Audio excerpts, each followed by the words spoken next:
Hey everyone, I just wanted to take a quick moment here and show you what I have grown in my little tent. This is all inside. This is in my basement. This is a 2-foot by 6-foot wooden basin.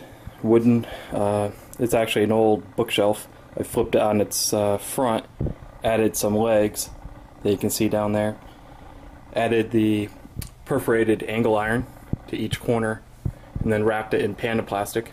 At the top, I'm not going to shine the camera directly in it, but I have two CFL 400 watt light bulbs. Runs me about maybe $3 a month to run this at 12 hours a day. But I wanted to talk about these plants now that the tomato plants aren't in here for the moment. They're outside hardening off. But these are actually lavender, grown from seed. It's taken a little while, but they're doing their thing. I just transplanted them today, and you just saw me water them in the last video. Behind them are actually tiny Tyke cucumbers, and these I'm going to keep indoors, see what happens. They're starting to take off. They got flowers on them. They got male, female flowers. They're really going to start doing some crazy stuff in the next, growing like crazy in the next week or so here. Gonna have a couple cucumbers. A couple are already starting out. Next to that, on this little makeshift shelf, I have a Hungarian wax pepper. I chopped the top off. I did keep the crown. That's where the I call it the crown. Maybe it's not called the crown professionally, but I call it the crown.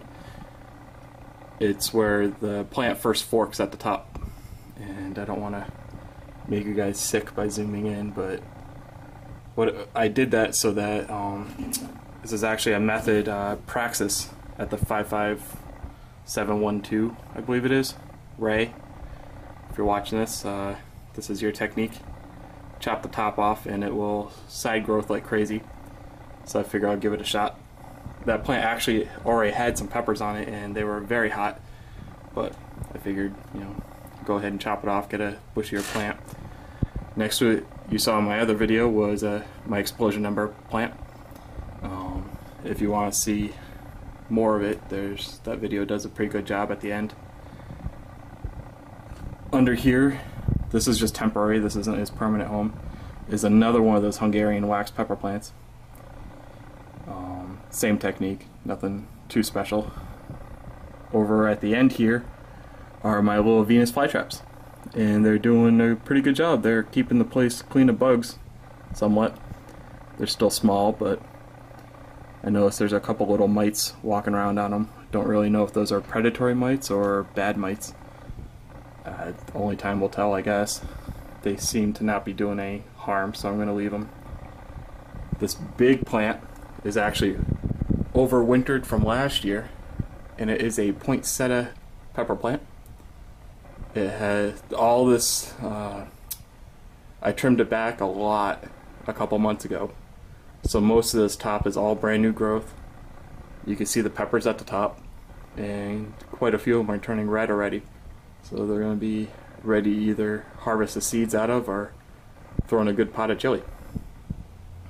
They're not overly hot, but they're good in between pepper, between like a jalapeno and like a habanero or something, just like a Thai pepper.